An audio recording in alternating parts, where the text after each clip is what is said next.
You can see the world the way it really is. Always.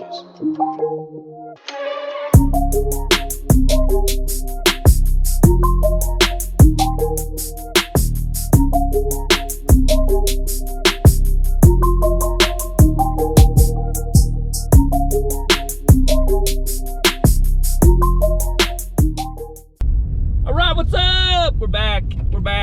We're doing another lot assessment. Take a slight left turn onto Wichita Road. Quiet. No! We do what we want. Do whatever we want. Shut This up. lot assessment is for a potential container home for that guy. What's You guys know him, Evan Bailey, co-host of our podcast, Built by Bailey's. And so what we're doing is we're actually doing a tour. I haven't seen the lot yet. Evan's already been here. And we're driving down the road to the lot. And on the way down, I'm actually assessing the actual ability to drive containers on a flatbed down the road. We gotta make sure that there's not a corner that's too tight. And will we be able to, once they're fabricated, get them down onto the lot with a truck via, you know, whatever time of year that is. As opposed to, is this the turn here? This is the turn here. Yeah. So as opposed to bringing in helicopters, which we'd like to avoid because it gets a little more expensive. Now, I will say, as we're driving in, you guys can watch this drive in. This is the area that I would be concerned with getting the truck in. Yeah. This is really tight. This is tight. In fact, This is where you have to maybe go from 40 footers to start immediately altering your plan to 20 footers real quick. Yeah, I would say we're probably out of the 40s for sure. Now, we can make 40 foot or 20 footers work, not a problem. But even at this point, this is the one I was talking about, the sharp one where you'd have to go up and then back down. so we're going this way. Oh, Yeah. And this is, oh, yeah. So you have to go up and then reverse this down. yeah. Yeah. Okay, so there is issue number one. Yeah, especially with some of these trees right here. Like this one. This is gonna be. One right in the middle, but this is the lot where this fence is. Yeah. Sorry, sir. We're gonna cut your trees down to get these containers in here. Yeah. All right. So this is the lot. This is it. Okay. All right. So that was box number one that I cannot check yet. That's gonna be really, really, really tricky to get containers in. Box number two is gonna be the actual build on the site. It's full of rock, as you guys are gonna see here in a minute. And the problem is gonna be what type of foundation we're gonna be able to do. With container homes, you can set them on piers. We've discussed this before. Going through rock and blasting rock is super expensive, sometimes almost insurmountable. So in working with an engineer on something like this, as I'm kind of scanning the area, that's gonna be the trick. Now, helical piers are an option. We can actually drill down through the rock to a certain depth. Obviously, once we have a soils report and a site report, we can kind of determine where we're gonna build and how we're gonna build and what type of pier we're gonna use, how deep those are gonna go, blah, blah, blah. But I gotta see what kind of rock we're dealing with, because if it's that kind of rock to a certain depth, we may not have bearing capacity for even a helical pier. So we're gonna go walk this lot and see what's up. It's gorgeous up here. And I'd be super excited to do this. Yeah, it's a 6/10 of an acre with 400 linear feet of riverfront property. Mm-hmm. But the building envelope isn't 6/10 of an acre, because a lot of the lot runs to the river, which obviously for flooding, for all other reasons, you're not going to be able to build on. So one of the other things we're going to have to evaluate, besides the foundational piece of it, is really where can we build and how much of that decision reduces what we want as a design, right? And so if where we can build changes the design so much, it might be a pass. Yeah, so we're gonna decide if it's gonna be a pass or not. And the first thing we're actually gonna do is we have a lot of liquid in our bladders, and we're gonna go pee. We're gonna find. This is the nice part about looking at property and being a boy. Right. All right. We just point in one direction where nobody can see. No one's gonna see us. Any private parts, and then we just, like they've done for millions of years, just let it fly. Just mark our spot. Mark our spot. We're out in nature, and then we'll go scent our own land. This is mine. We've already branded this as Built by Bailey's, whether we actually do anything here or not. But if a bear comes along, they're gonna be like, them Bailey boys showed up. Boy, them Bailey boys are here, aren't they? Sons of bitches. Okay. All right, let's go pee. So I think it goes that way. So I think that's kind of how that works. Okay. Look at the flags, but I think. So her flags are her marking the border of this property. Yes. So Evans met with the owner last time he was here. The lady that's actually selling a lot, she lives next door. The Slaughter. Her last name's Slaughter. Yeah. You guys built a house next to someone named Slaughter, and you went forward with it? Buyer beware. So here's the rock we're talking about. Most of the land has got it, up and down. Pretty sure this is. Some of it might be granite, but it's not as. The way you described it was basically the entire thing was covered in, and there is a lot of rock. But this is, as far as just talking about helical piers, this is certainly doable. That area up there would be a bitch. But there's going to be at some level, there's going to be some bearing capacity to be able to pier. Now, at what capacity and what depth, I don't know. That's for the structural engineer. So as he was describing, the lot kind of comes out like this. So there's a fence over here that borders the property. There's common park space here. There's a trail, and then there's a lake down at the bottom here, or a small swimming hole, shall we say. Yeah. So the building envelope itself is much smaller than the 0.6 of an acre that we're sitting on. Yeah, because you run into the river. Yeah. And then a little bit of the property is on the other side of the river. Right. Now, when you guys hear river, remember this is November. We have a trickle. Yeah, it's a trickle right now, but it ends up being a full-fledged river for the majority of the year. Which is down there. Right. Which. So in the summertime, that's going to be running pretty good. There's fish. Mm-hmm. And do you know where does the property end down there on the other side of the river? Yeah, we'll take a look at the. It has an aerial map where she's highlighted it. Oh, okay.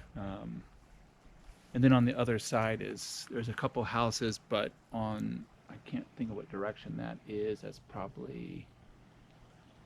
I'm not sure, but that's national forest, so it won't get built. This has got to be close to north over here. Yeah, I think so. Feels like northwest that way. Yeah, and then west is northeast. I mean. Yeah, west is closer that way. It's probably pull my compass out. You got it. You have a compass? Oh, technology. Where she was like. This is all just. I mean, this is a landmine of rock here.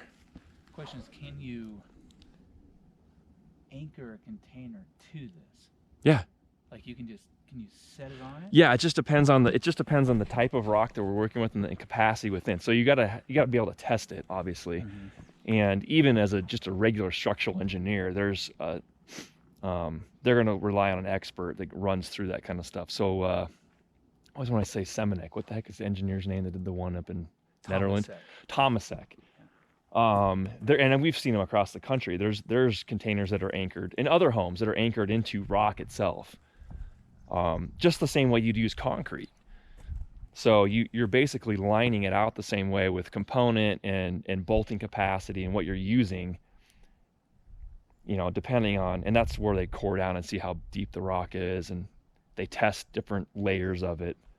I certainly can't speak much on it because I don't have much knowledge of how that works. But it's a certain type of structural engineer that Tomasek used, or maybe they may know, but well, they're you certainly can do it. Engineering firm, right? So they probably have both. But that's the play. Now I wouldn't certainly build it this close on this end anyway. You want to be away from her. The view is certainly out here. She probably makes all of her own clothes. But not the point, not the point of putting something out here. You don't want to be right next to somebody. I mean, if you could, this is what I'd like, is to set it out in here. Now these trees go away. Some trees will be harmed in the process. Everybody can chill out with that. This one's actually sick, I can tell you that right now. But a lot of these are on their way out. They're on their way out. There's definitely been some. If you don't take them out, this is what you end up with. Right, and you have to mitigate when you're building anyway. And so mitigation, what is mitigation? Fire mitigation is removing enough of the fuels, and the fuels are the fires and the ground, the grasses and everything else that would contribute to a fire moving more quickly and burning down structures.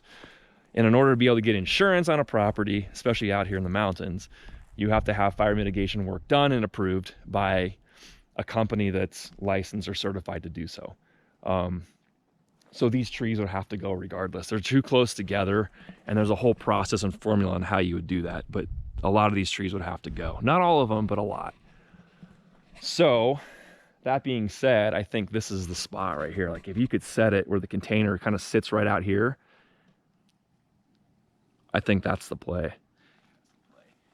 One of like the butt end of it somewhere up here. Mm-hmm. And have it come out this way.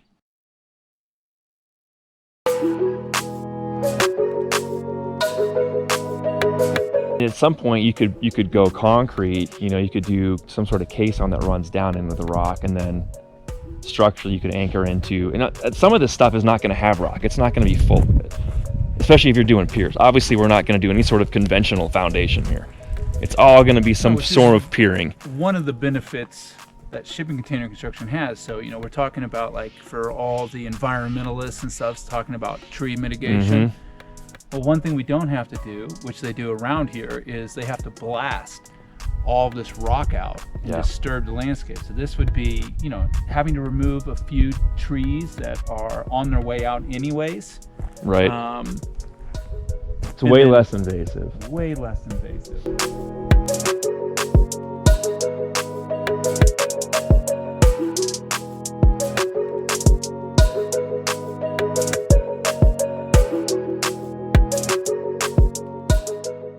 Well, it's on a flat, it's on a flatbed. You got an 8-foot outside dimension of it, and it's sitting up at 9 feet.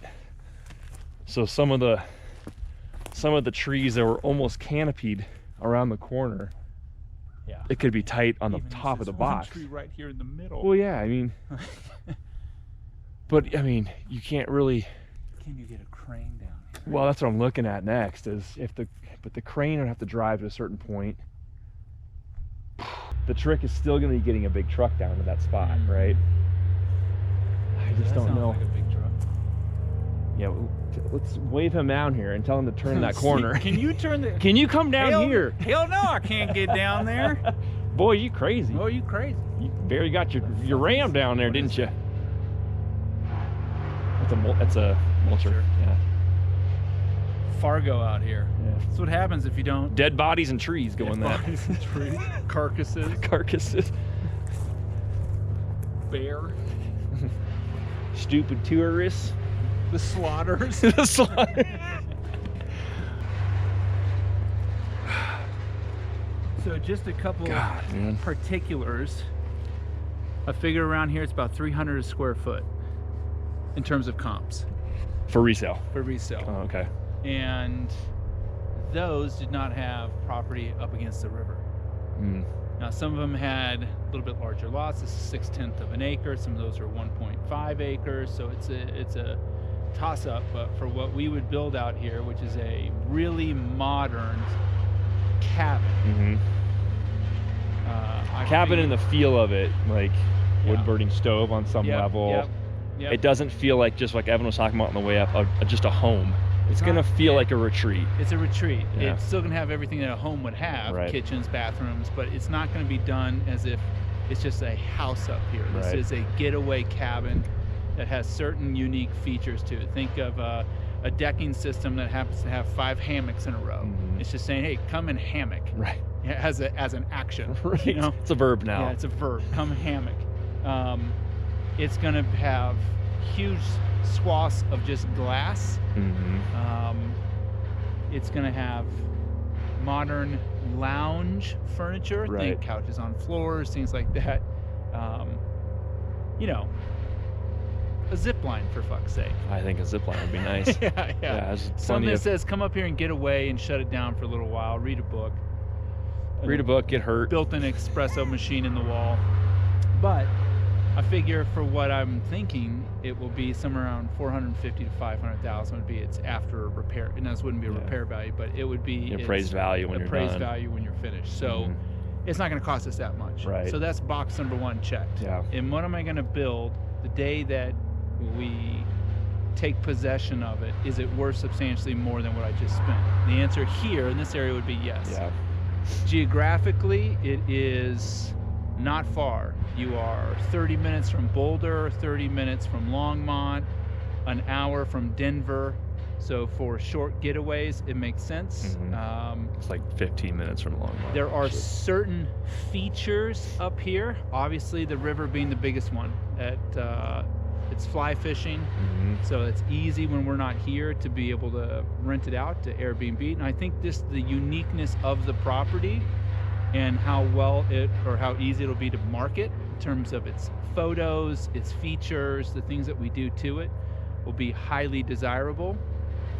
And the thing that bugged me in the beginning, that there was a neighbor. There was one neighbor, but the more I thought about it, and I was telling Shane this, the more I thought about it, she was cool when I met her, and to be able to have somebody potentially manage, watch, or just oversee the property right when next I'm door. not here Yeah. is not a bad thing. Although I do want an isolation feel and you can hear shit in the background. Yeah. But That's mitigation work, I'll tell you that right now. They probably cut some trees down. But again, what are you coming up here for? I'm coming up here for the river, what you guys saw, the hiking, snowshoeing, mountain biking, fly fishing. Build something you would want to come and stay at. Yeah, something that you would like to, get away and enjoy. You'd see it online and say, ooh, I'd want to book that. That's what you're trying to create. So it'll be there'll be equity in the home. It'll be very marketable. It has got great geographical spacing? No. Geographically, it's in a good spot.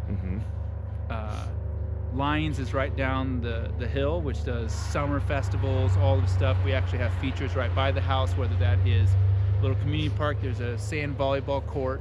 So even though you're up in the mountains, if you want to get away, there's things to do here. So yeah, so the whole premise behind this, it's an investment for Evan to turn into an Airbnb on some level. But anytime I feel anytime you want to do something like this, you want to make sure that you have the enjoyment as well. You're owning the property, you're making money off of it, but there's no reason why you can't enjoy that as well. So block out some weekends for you, come up and bring the family. If you can make it work, I think this would be sweet. This would be pretty sweet. We'll have to we're gonna go sit down and have some cherry pie. Fact. Cherry pie place right up the hill. It's amazing. And we're gonna look at the plot map and whatever else you might be able to get hold of, and then I can kind of scratch my head about this and figure out how this could work. My main concern, regardless of what type of construction it's going to be, is how are we getting material to this spot, because most specifically that last turn is extremely tricky. I would put on the high caution level. That's a red turn in my opinion. So we got to get creative about how that's going to work. Doing the whole thing on site, stick built, I just think that's not an option. It's not going to be price effective. So we've got to go modular, prefab, or container. It's another good point to bring up. This lot, even though it's 400 feet of river, has been on the market for about 2 years. And you're starting to see why. You're starting to see why. And when talking to the previous owner, the people who have been interested in it before are looking for permanent residence, and a lot of the other houses around here some of them are substantially larger. So this would not fit for that. Right. So it's, as she said, after describing what I want to do it, she said this lot's almost perfect for what you're looking for. The reason it's been around is because it's just a tricky lot to build, even though there's flat spots to it. Right. And it's not big enough to make the size of home that people are looking for permanent residence. No. So that's why it's been around, and that's why there's still 400 feet of river frontage. It's a very specific buyer for a very specific use. Which is the benefit of shipping container construction. Which it is opens up more land that other people wouldn't be able to build on potentially. You have more availability to look at other options when no one else wants to touch it. And just so we have footage of how that turn's gonna work, how wide it is. I may even get out and walk it just on point to point turning. I can tell you right now, the flatbed, you're right, it's gonna have to go up that other road and then back it down. But even then, some of those trees either have to come out. It's still gonna be it's a tight road on the way in. Might be buying some neighbors some pie. Yeah, there's gonna be a lot of pie. If you let me take a lot of pie, sure. If you let me take this tree down, it's pie for a year. I'll give you a gift card. Okay, just like I was talking to you guys before about trying to distinguish property line. What are your keys? Well, what do you think that's for? Okay, so there's your property line. She's actually, the owner's actually probably staked it again herself. At some point she did a pin survey. She has the actual lot. Someone's come out here. So what we're doing is locating. She's got rope up, which helps kind of distinguish, but we've also located the pins in the rock. Those are property markers. There's a flag there. So we've determined the one edge of the lot. Now, this flag here is coming back this way. The lot is not straight. None of them ever are. I mean, even when they're square and rectangles, they're not completely straight. But yeah, this flag runs out, and then there's another one here to this stake out here, and she's kind of got the rope showing you kind of where you're at. So we're getting a point from here somewhere to that fence where she's got the rope tied up. There's a flag sticking out. So there's your property line on that corner, and it does spread out that far. Again, you're not going to build that close to her house, but and this area is almost a no-go zone anyway. But it gives you an idea down the road if you wanted to do a deck or a patio fire pit area. You're going to have your setback requirements on every lot. Sometimes up here they're actually further away from the property line than they would be in a city. All right, on the way back out, we're going to do the assessment of the road here. Ooh, that's bright. So we actually got to talk to the owner of the land. As I said, she lives next door, and Super cool. here is super cool, lady. Here is, that road goes up that way. And actually, supposedly, it loops all the way back around is what she was saying. And then this is the turn. From there, we got to go that way, right? So as they're coming up with the containers or material, if it's a modular build, and we got to come back down almost, you're right, it's almost 90 degrees. But we've got some good information from this lady. She's actually already had a 20-footer up here and dropped it on that lot. For strawberries. For strawberries. So we've confirmed it can be done. And it was tight, and driving back out, I could tell that it was gonna be tight, but might be doable. And it's been confirmed that someone got a container in there and dropped it on the lot. So that's great news. As far as type of construction for foundation, definitely confirmed that rock is going to be sufficient. We'll obviously have testing done and so forth. But so super cool. We got good information. The only kind of womp about it is the tap fee for water is going to be an arm and a leg. Wait for it. $42,000 for the water tap, which is so good news is there's water there. You're on city water. That's actually good. Bad news is it's a $42,000 $42 grand to get it. Then you're gonna be on propane and you're gonna be on septic. Not a big deal. Next step, we're gonna get some cherry pie. We're gonna look at the layout. I'm gonna look at that plot. It's basically a triangle shape, but I want to get my bearings on everything around it. Then I'm gonna go dig some paper. Yeah, I've seen these before. Dig down on the county paper, determine it was Larimer County, so that's good news as well.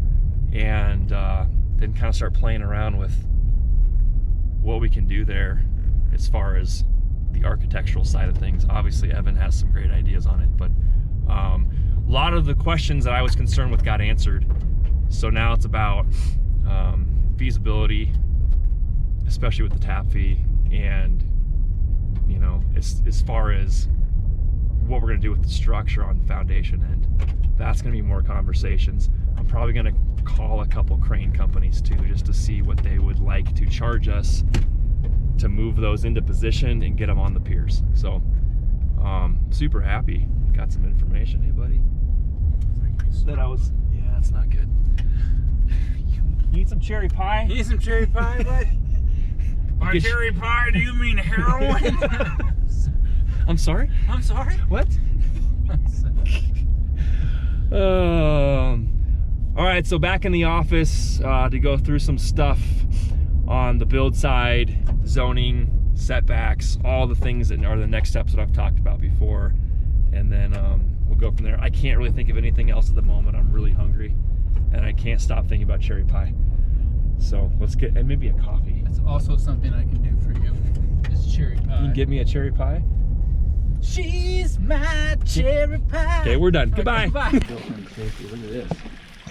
This is when you know, look at this thing. Oh, What the hell is that? what kind of carcass we got? What the? What is that? That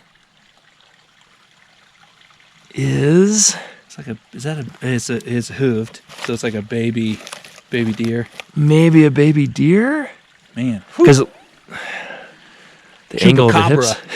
Chupacabra. Chupacabra!